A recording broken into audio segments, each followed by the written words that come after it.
নমস্কার, আরও একটা গুরুত্বপূর্ণ আপডেট নিয়ে চলে এলাম। খুব গুরুত্বপূর্ণ ভিডিও। চ্যানেলে ফার্স্ট টাইমে দেখলে চ্যানেলটাকে সাবস্ক্রাইব করে বেল আইকনটা টিপে রাখতে হবে লেটেস্ট গুরুত্বপূর্ণ আপডেট পাওয়ার জন্য। স্টেপ টু স্টেপ আজকের আপডেটটি আপনাদের সামনে তুলে ধরছি। আজ কথা বলবো অঙ্গনওয়াড়ি কর্মীদের নিয়ে। হ্যাঁ, অঙ্গনওয়াড়ি কর্মীদের নিয়ে কথা বলবো। তাদের দাবিগুলো কি কি আপনাদের সামনে এক এক করে রাখবো। প্রথম যে দাবি, ডিমের দাম বাড়াতে হবে, বকেয়া বিল পরিশোধ করতে হবে, নির্দিষ্ট সময়ে বিল দিতে হবে। কী আপডেট উঠে আসছে সমস্ত কিছু বলবো। দিদিদের নিয়ে কথা বলবো। চ্যানেলে ফার্স্ট টাইম হয়ে থাকলে অঙ্গনওয়াড়ি লেটেস্ট খবর পাওয়ার জন্য অবশ্যই চ্যানেলটাকে সাবস্ক্রাইব করে বেল আইকনটা টিপে রাখতে হবে।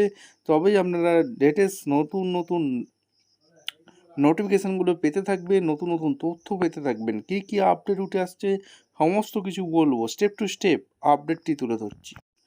অঙ্গনওয়াড়ি দিদিরা লিখছে, সোশ্যাল মিডিয়া থেকে পাওয়া, আজ আমরা সিডিপিও অফিস উপস্থিত হয়েছিলাম। অঙ্গনওয়াড়ি দিদিরা সিডিপিও অফিসে উপস্থিত হয়েছিল। ক্রমাগত বাজার দর বেড়েই চলছে, অথচ দীর্ঘদিন ধরে আমরা নিজেদের সামর্থ্য অনুযায়ী ডিম, সবজি, জ্বালানির বিল না পেলেও মা ও শিশুদের পরিষেবা দিয়ে এসেছি। কিন্তু বর্তমান পরিস্থিতি আর তা সম্ভব হচ্ছে না। আজ বাজারে একটি ডিমের দাম প্রায় 9 টাকা, অথচ সরকারি নির্ধারিত মূল্য এখনও 6.5 টাকা। এই দামে ডিম সরবরাহ করা আমাদের পক্ষে অসম্ভব। পাশাপাশি সবজি, ডিম এবং অন্যান্য বিলের টাকাও দীর্ঘদিন ধরে বকেয়া রয়েছে। তাই আমাদের একটাই দাবি, বাজার দর অনুযায়ী ডিম অন্যান্য খাদ্য সামগ্রী ন্যায্য মূল্য নির্ধারণ করতে হবে। সমস্ত বকেয়া বিল দ্রুত পরিশোধ করতে হবে। ভবিষ্যতে নির্দিষ্ট সময়ে বিলের অর্থ প্রদান নিশ্চিত করতে হবে। আমরা এই মাসের শেষ সপ্তাহ পর্যন্ত মা ও শিশুদের কথা ভেবে পরিষেবা চালিয়ে যাব।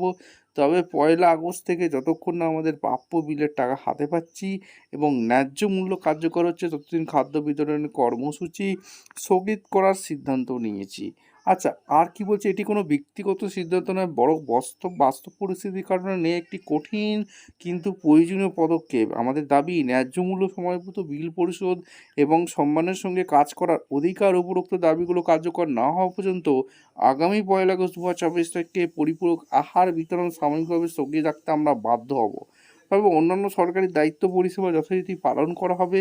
নিচে একটি আনুষ্ঠানিক আবেদনপত্র খসড়া দিয়েছে, অর্থাৎ সিডিপি মহোদয়কে জমা দিয়েছে। এটাই কিন্তু অঙ্গনওয়াড়ি দিদিরা লিখছে। এই দাবির সাথে আপনারা কতটা একমত বা সহমত অবশ্যই কমেন্ট সেকশনে জানাবেন। চ্যানেলে ফার্স্ট টাইম থাকলে চ্যানেলটাকে সাবস্ক্রাইব করে বেল আইকনটা টিপে রাখবেন। দেখা হচ্ছে কোনো পরবর্তী ভিডিও। ধন্যবাদ।